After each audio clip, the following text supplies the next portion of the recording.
ሰላም ጤና ይስጥልን እጅጉን የተወደዳችሁና የተከበራችሁ የአዲስ ስፖርት ቤተሰቦቻችን እንደምን አላችሁልን? ከእናንተው ከሆነው ከአዲስ ስፖርት የዩቲዩብ ቻናላችን አዳዲስ ስፖርታዊ ጉዳዮችን ልናካፍላችሁ እነሆ ዛሬም በድጋሚ ተገናኘን። ስለምታደምጡን፣ ስለምትከታተሉን ቆይታችሁን ከኛ ጋርም ስለምታደርጉ እጅጉን ከልብ አድርገን ነው የምናመሰግነው።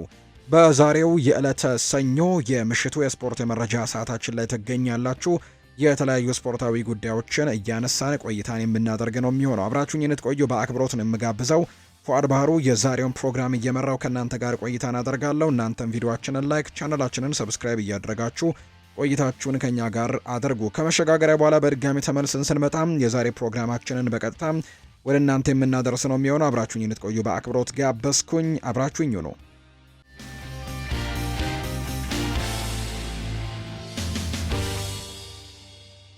የሀገር ውስጥ መረጃን በማስቀደም ነው የምንጀምረው። ንግስት ጌታቸው በቤት ውስጥ ውድድር የራሷን ሰዓት በማሻሻል አሸንፋለች።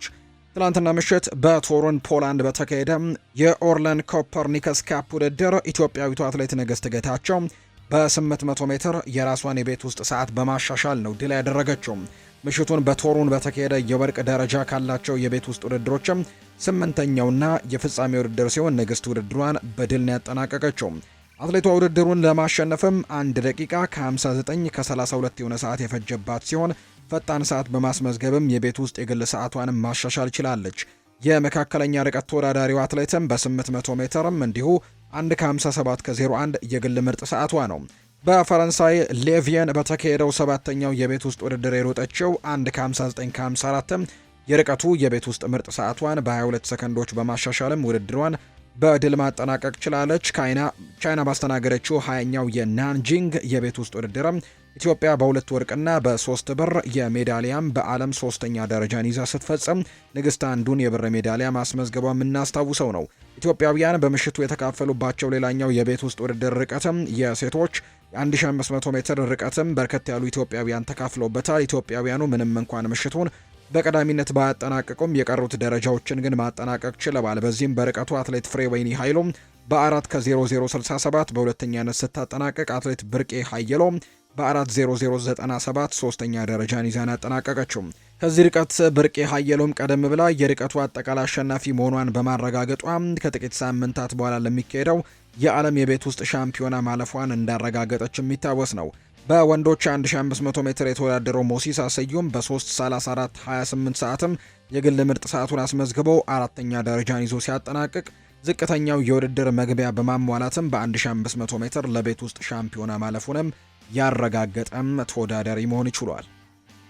አሁን ደግሞ ክለቦችን የተመለከቱ ስፖርታዊ ጉዳዮችን እናንሳ። ማንቸስተር ዩናይትድን የተመለከተ መረጃን እናስቀድም። ዛሬ የተወዳጁ የእንግሊዝ ፕሪምየር ሊግ 27ኛው ሳምንት የመጨረሻው መርሃ ግብር ዛሬ ነው የሚደረገው። ብቸኛው ጨዋታ ደግሞ ማንቸስተር ዩናይትድ እና ኤቨርተን የሚያደርጉት መርሃ ግብር እንደሆነ ይታወቃል። ከዚህ ጨዋታ ጋር አያይዘን አንዳንድ ጉዳዮችን ወደ እናንተ እናደርስ ውድ ቤተሰቦቻችን። የዛሬው ጨዋታ እጅግ በብዙ መልኩ ነገሮች የሚጠበቅ አይነት መርሃ ግብር ነው። ምክንያቱም ይህ ጨዋታ ማንቸስተር ዩናይትድ ይህንን ጨዋታ ማሸነፍ ከፍ እንዲሉ በደረጃ ሰንጠረዡ ላይም ቶፕ 4 ውስጥ ለመግባትም በትልቁ ያግዛቸዋል ተብሎ ይታሰባልና ይህ ጨዋታ በትልቅ ጉጉት ይጠበቃል። ልክ ምሽት 5 ሰዓት ሲል የሚደረግን መርሃ ግብር ነው።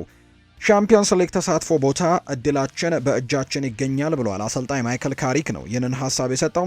የማንቸስተር ዩናይትድ አሰልጣኝ ማይክል ካሪክ ቡድናቸው በአውሮፓ ቻምፒዮንስ ሊግ መሳተፍ ስለመቻሉ ተጠይቀው እንዲሁ ምላሹን ሰጥቷል። ማይክል ካሪክ ሲመልስም ሁሉም ሰው ይህንን ጥያቄ ማንሳቱ ያስደስታል። ለመጀመርም ራሳችን ጥሩ ቦታ ላይ አስቀምጠን እንደነበር ያሳያል።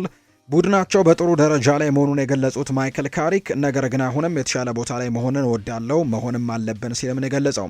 አክሎም የቻምፒዮንስ ሊግ ተሳትፎ ቦታ እድልም በእጃችን አለ፣ እድሉንም የመጠቀም የኛ ኃላፊነት ነው ሲልም ጭምር ነው የተናገረው።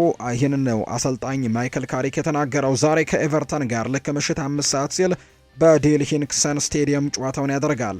በ27ኛው ሳምንት የእንግሊዝ ፕሪምየር ሊግ ጨዋታ ማንቸስተር ዩናይትድ ከሜዳ ውጭ ተጉዞ ዛሬም ኤቨርተንን ይገጥማል። በጊዜያዊ አሰልጣኝ ማይክል ካሪክ ስርም ከፍተኛ ማንሰራራት ውስጥ የሚገኘው ዩናይትድ በከፍተኛ የተነሳሽነት ስሜትም የዳቪድ ሞይሱን ኤቨርተን ለመፋለም ነው ወደ መርሲሳይድ የሚያቀናው።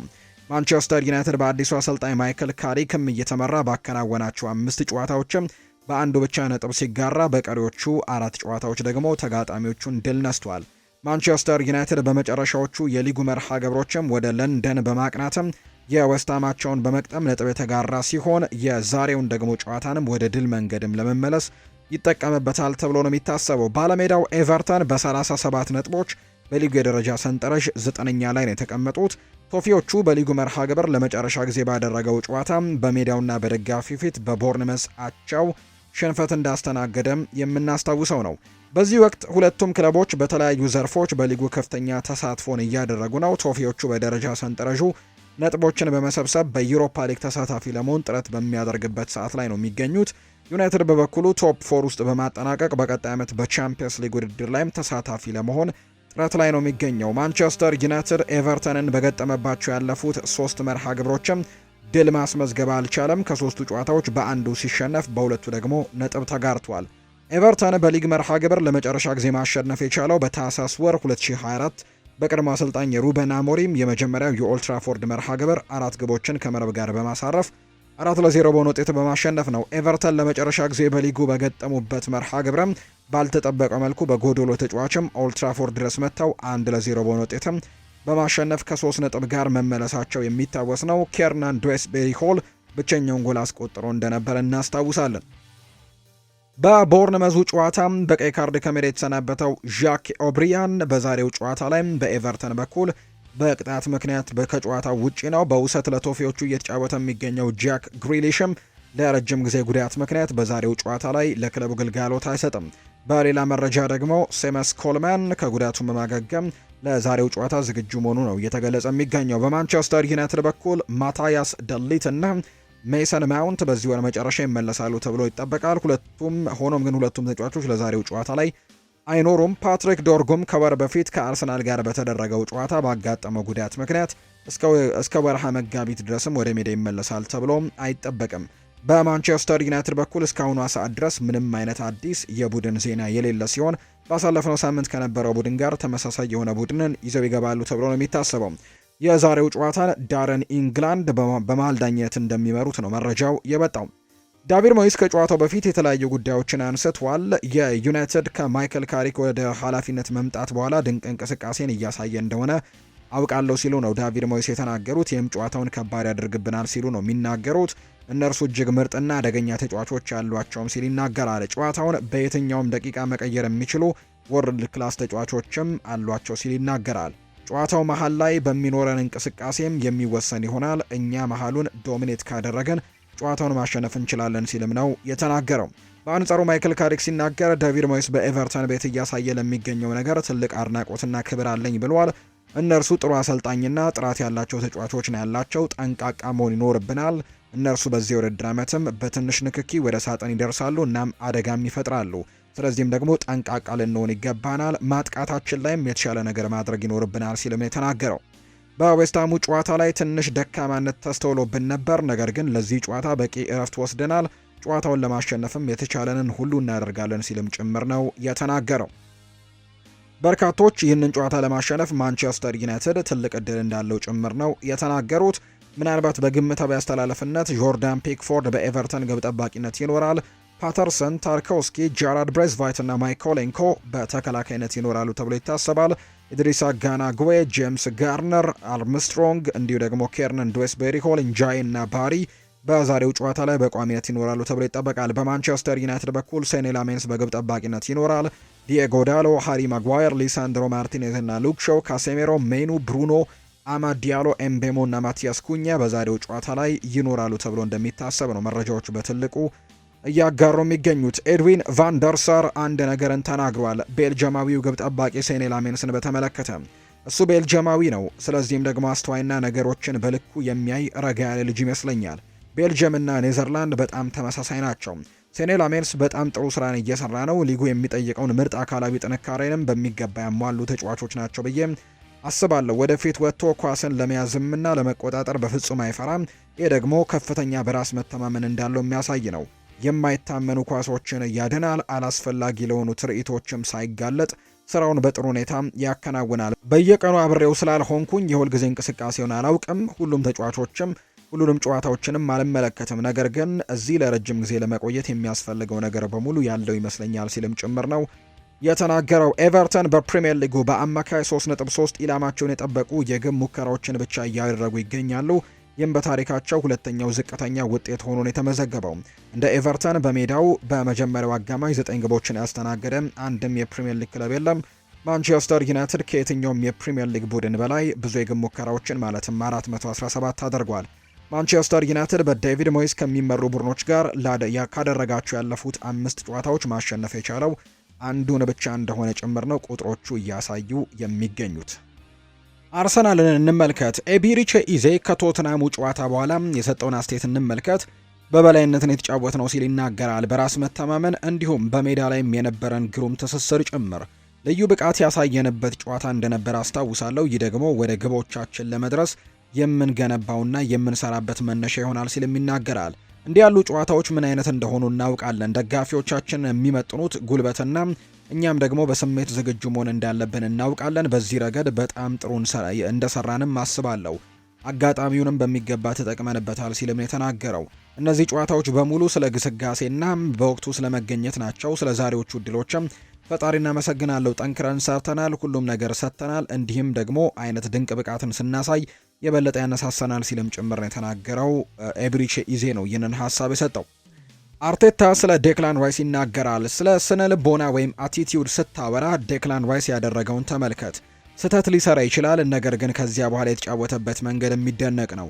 ያ ነው ስለ ልቦና፣ ያ ነው ማንነትና ድፍረት፣ እንዲሁም በከባድ ቅጽበቶች ውስጥም መቆም ይሄ ነው ሲልም ጭምር ነው የተናገረው አሰልጣኝ ሚኬል አርቴታ። ዴክላን ራይስም ወደ ጨዋታው የተመለሰበትንም መንገድ እጅግ እንዳደነቀው ጭምር ነው የተመለከተውና እጅግ በጣም አድናቆትን ጭምር እንደሰጠው ነው የተነገረው። ራይስን ለማዘናጋት የሞከረው የስፐርስ ደጋፊን እንመልከት። ከትላንትና ምሽት በተከናወነው የሰሜን ለንደን ደርቢ ጨዋታ ላይ የተከሰተው እጅግ አሳፋሪ ድርጊቶች መካከል አንደኛው ነው። እንግዲህ የተለያዩ ነገሮች ይከሰታሉ። የቶትናም ደጋፊ ዴክላን ራይስን የማዕዘን ምት ለመምታት ወደ ሜዳው ዳርቻ በሚያቀናበት ወቅትም ስልኩን አውጥቶ የራይስን የትዳር አጋራ የሆነችውንም ሎረንን ፎቶ በማሳየትም ሲያሾፍበት በካሜራ እይታ ውስጥም ገብቶ ተመልክተነዋል። ይህ ድርጊት ሆን ተብሎ ተጫዋቹን ለማበሳጨትና ትኩረቱን ለመስረቅ የተደረገ ሲሆን የራይስ የትዳር አጋር የሆነችው ሎረን ከዚህ ቀደም በማህበራዊ ሚዲያ ላይም በመጥፎ ሰዎች አማካኝነት በመልኳና በሰውነቷ ግዝፈትም ምክንያት ትንኮሳ ሲደረግባት እንደነበር ይታወሳል። ሆኖም ግን ራይስ በሰዓቱ ለትዳር አጋሩ ያለውን ጥልቅ ፍቅርና ክብርንም በተደጋጋሚ የገለጸ ሲሆን የህይወቴ አካልም ናት፣ ለኔ ከሷ የተሻለ የለም በማለትም ለሚሰነዘሩበት ትችቶች ምላሽ መስጠቱ ይታወሳል።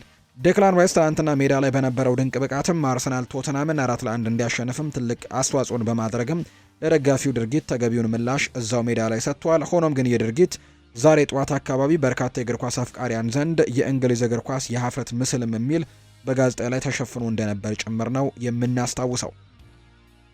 ሪያል ማድሪድን የተመለከቱ መረጃዎችን ደግሞ እናንሳ። በሮናልዶ ንግግር ፍልስፍናዬን ቀይሬያለሁ ብለዋል ካርሎ አንቸሎቲ። ጣሊያናዊው አሰልጣኝ ካርሎ አንቸሎቲ በክሪስቲያኖ ሮናልዶ ንግግር የስልጠና ፍልስፍናቸው እንደተለወጠ ነው የገለጹት። ጠንካራም ልምምድ የጠየቁት ካርሎ አንቸሎቲ ከዚህ ዙሪያ ላይ የሮናልዶ ንግግርን ነው ማስታውሰው ሲሉ እንዲሁ ተናግረዋል። ሮናልዶ ከመጠን ያለፈ ውሃ ተክሎችን ይገላል ብሎኝ ነበር ያሉት አንቸሎቲ ይህ ንግግር አሁንም አብሮኝ ያለ ሲልም ጭምር ይናገራል። ልምምዶችን፣ ጉዞዎችን፣ ዝግጅቶችንና ጨዋታዎችን ማሰብ አለብን ያሉት አሰልጣኙ ይሄ ከሆነ ተጫዋቾቹ ሁልጊዜም በቂ ጉልበት ይኖራቸዋል በማለት አስረድተዋል። ካርሎ አንቸሎቲ አያይዘውም ለበርካታ ዓመታት አብሯቸው የቆየው ሮናልዶ ንግግርም ለስኬታማ አሰልጣኝነት ጉዟቸው እገዛ እንዳደረገላቸው ጭምር ነው የተናገሩት። በቪኒ ጁኒየር እና በሻቪ አሎንዞ መሃል የተፈጠረው አይነት ግጭት በሪያል ማድሪድ ቆይታ አጋጥሞ ነበር ተብሎም ተጠይቆ ምላሹን ሰጥቷል። በአንድ ወቅት ቶኒ ክሮስን ቀይሬ አስወጣሁት፣ እናም በእኔ ላይ ተበሳጭቶብኝ ነበር። በዛው ቀን ምንም አልተናገርኩትም። በነጋታው ልምምድ ልንጀምር ስንል ስለ ትናንትና ሁኔታ ማውራት ትፈልጋለህ ወይስ ጉዳዩ ተዘግቷል አልኩት። እሱም አልቋል፣ እንዝጋው ጉዳዩ አለኝ ሲል ነው ዶን ካርሎ ወይም ካርሎ አንቸሎቲ ሀሳባቸውን የሰጡት። ሉዊስ ዲያዝ በባየር ሚኒክ ባለው ኮንትራት ውስጥ ጀርመንኛ ቋንቋን መማር የሚያስገድድ አንቀጽ ተካቶ እንደሚገኝ ነው መረጃው የወጣው። ሉዊስ ዲያዝ ጀርመንኛ ቋንቋን መናገር ካልቻለም ከ5000 እስከ 50000 ዩሮ የሚደርስም ገንዘብም ከደሞዙ ላይ እንደሚቀነስ ነው የተነገረው። ሉዊስ ዲያዝ በሳምንት እስከ 3 የሚደርሱ የቋንቋ ትምህርት ጊዜም ያለው ሲሆን ያሳየው መሻሻል በክለቡ እንደሚገመገም ተዘግቧል።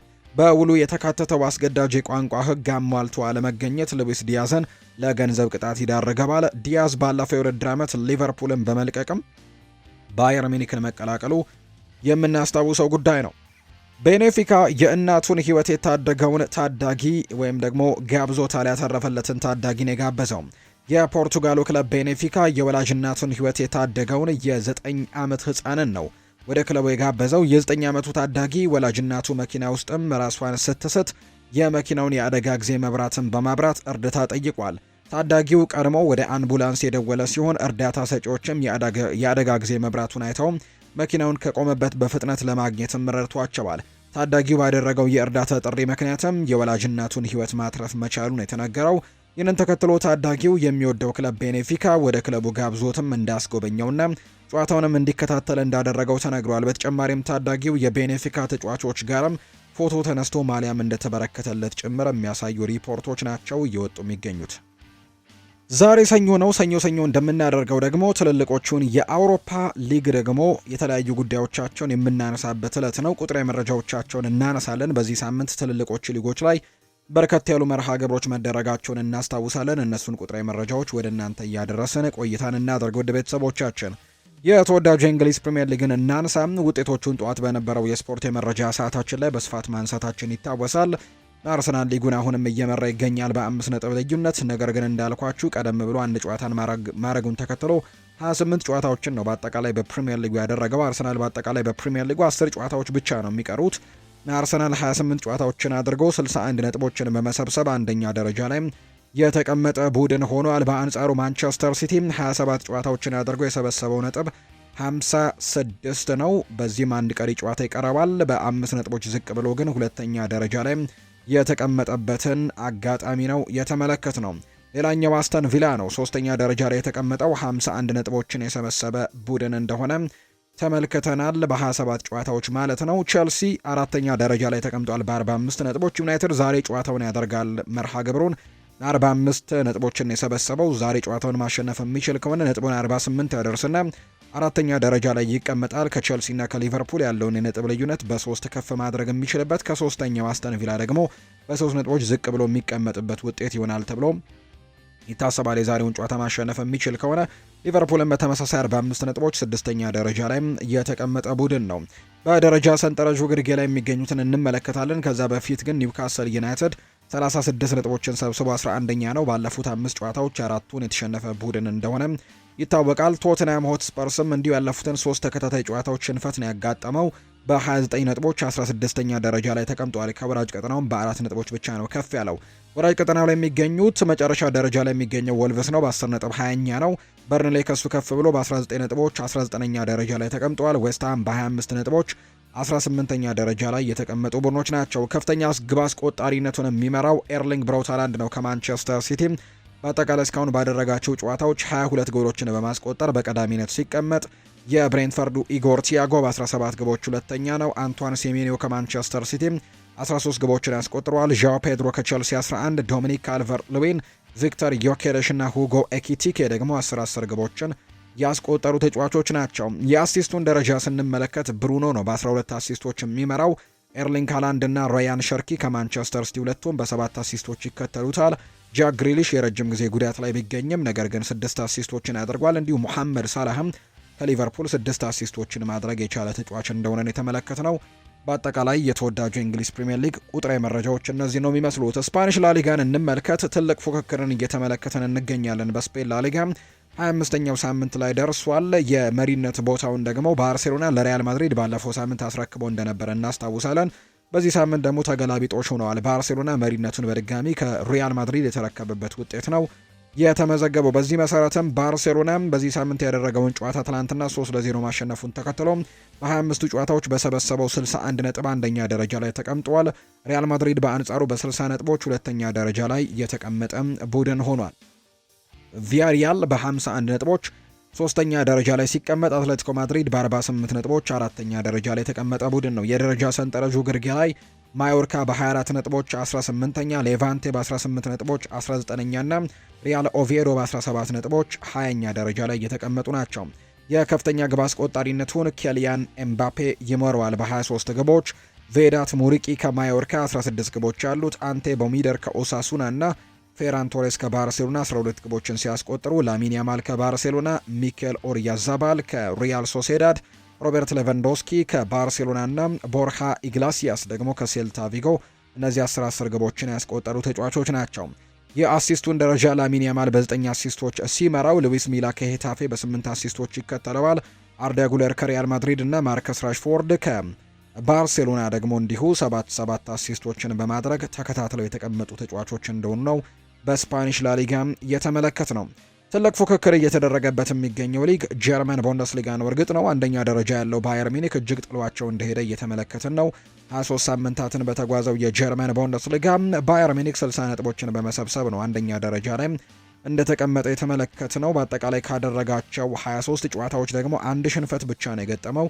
3 ጨዋታዎችን በአቻ ውጤት አጠናቆ 19ኙን ጨዋታዎች በማሸነፍ በ60 ነጥቦች አንደኛ ደረጃ ላይ ተቀምጧል። ቦሩሲያ ዶርትመንድ ደግሞ በዚህ ሳምንታቸው ወጥቷል። ካለፉት 5 ተከታታይ ድሎች በኋላ ለመጀመሪያ ጊዜ ነው ነጥብ የጣሉበት ጨዋታውን የተመዘገበው በዚህ ሳምንት በ52 ነጥቦች ሁለተኛ ናቸው። በ8 ነጥብ ዝቅ ብለው ሁለተኛ ደረጃ ላይ ተቀምጠዋል። ሆፌንየም በ46 ነጥብ ሶስተኛ፣ ስቱትጋርት በ43 ነጥብ አራተኛ ደረጃ ላይ ተቀምጠዋል።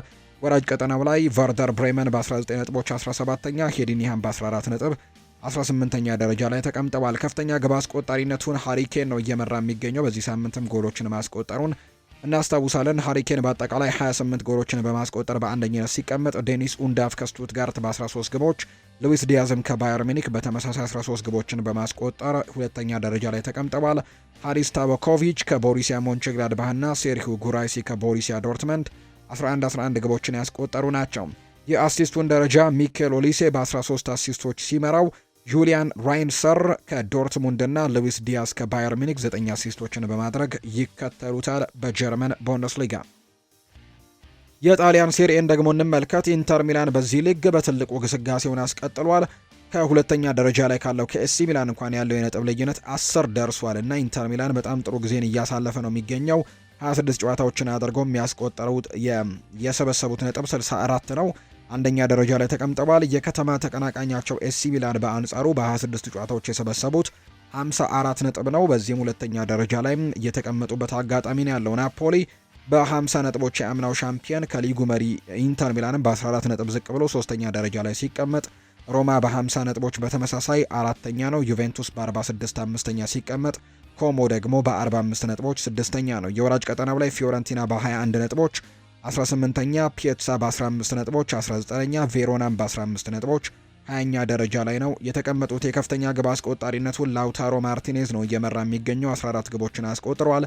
ኒኮ ፓዝ ከኮሞ በ9 ግቦች ይከተለዋል።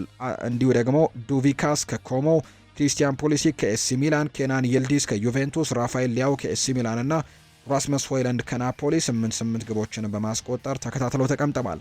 የአሲስቱን ደረጃ ፌዴሪኮ ዲማርኮ በ13 አሲስቶች ይመራዋል። ሄሱስ ሮድሪጌዝ ከኮሞ፣ ኒኮፓስ ከኮሞ 6 አሲስቶችን ያደረጉ ተጫዋቾች ናቸው። አርማንዳን ላውሬንቴ ከሳሶሎ 5 አሲስቶች ያሉት፣ ጂኦቫኒ ከናፖሊና ኒኮሎ ባሬላም እንዲሁ ከኢንተር ሚላን፣ ዌስተን መኬኒ ከዩቬንቱስ ደግሞ 5 አሲስቶችን ያደረጉ ተጫዋቾች እንደሆኑ ነው የሚያሳየው። የመጨረሻው የአውሮፓ ዳሳሳችን የሚሆነው ፍሬንች ሊግ ዋን ነው የሚሆነው። በፍሬንች ሊግ ዋን በዚህ ሳምንት አንደኛ ደረጃ ላይ ተቀምጦ የነበረው ሌንስ ሽንፈት ስለገጠመው ፓሪስ ሰን ዠርሜን በድጋሚ መሪነቱን ተረክቧል። 54 ነጥቦችን ነው በ23 ጨዋታዎች የሰበሰበው ፓሪስ ሰን ዠርሜን በዚህም በአንደኝነት ተቀምጧል። ሌንስ በ52 ነጥቦች ሁለተኛ ነው። ሊዮንም በዚህ ሳምንት የመጀመሪያ ሽንፈቱን አስተናግዷል። ተከታታይ ድሎችን አምጥቶ ነበር።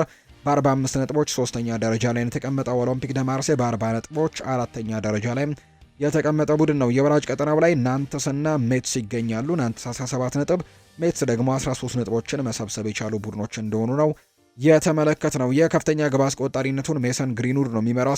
14 ግቦችን አስቆጥሯል። ጆዋኪን ፒንቼሊ ከስትራስቡርግ 13 ግቦች ያሉት፣ ኤስቴባን ሊፓል ከሬንስ 12 ግቦች ያሉት ተጫዋች እንደሆነ ነው የተገለጸው። የአውሮፓ ዳሰሳችንን እዚህ ጋር እናብቃና ደግሞ የሳዑዲ ፕሮ ሊግ የደረጃ ሰንጠረዡንና አንዳንድ ቁጥራዊ መረጃዎችን እንመልከት። አልናስር ወደ ተከታታይ ድሉ ተመልሷል። በተከታታይ ድሎችን እያደረገ ይገኛል። ወደ መሪነቱም የተመለሰበትን ውጤት ነው ማምጣት የቻለው። አልናስር በዚህ ሳምንት ማሸነፉን ተከትሎና አልሂላል አቻ መውጣቱን ተከትሎ ከአልኢቲያድ ጋር አልናስር በድጋሚ የሊጉን መሪነት ተረክቧል። በ55 ነጥቦች አንደኛ ደረጃ ላይ ተቀምጧል። ሊጉ ሊጠናቀቅ 12 ጨዋታዎች ይቀሩታል። አልሂላል ደግሞ በ54 ነጥቦች ሁለተኛ ነው። አልአህሊ በ53 ነጥቦች ሶስተኛ ደረጃ ላይ የተቀመጠ ቡድን ነው። የአምናው ሻምፒዮን አልኢቲሃድ ደግሞ በ38 ነጥቦች ስድስተኛ ደረጃ ላይ ነው የተቀመጡት። በከፍተኛ ግብ አስቆጣሪነቱ ላይ አይቨን ቶኒ በ23 ግቦች እየመራው ይገኛል። በአንጻሩ ጁሊያን ደግሞ ከአልቃዲሺያ 21 ግቦችን በማስቆጠር ሁለተኛ ነው።